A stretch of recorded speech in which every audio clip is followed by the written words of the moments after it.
Hi, good morning. இந்த பழம் பார்த்துருக்கீங்களா?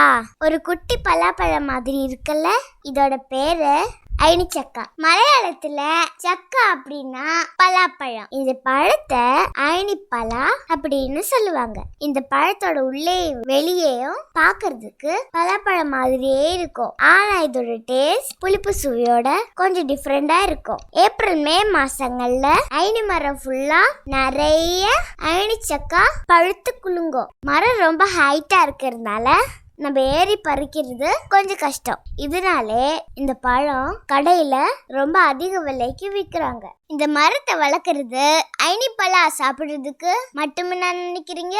அதுதான் இல்ல. இந்த மரத்தோட உட்டுக்காக தான். தேக்கு மரம் மாதிரியே ஐனி மரத்தோட உட்டு ரொம்ப ஸ்ட்ராங் ஆனது, காஸ்ட்லியும் கூட. இந்த வீடியோ உங்களுக்கு பிடிச்சிருந்தா லைக் பண்ணுங்க, கமெண்ட் பண்ணுங்க, நம்ம சேனல் சப்ஸ்கிரைப் பண்ணுங்க. தேங்க்யூ.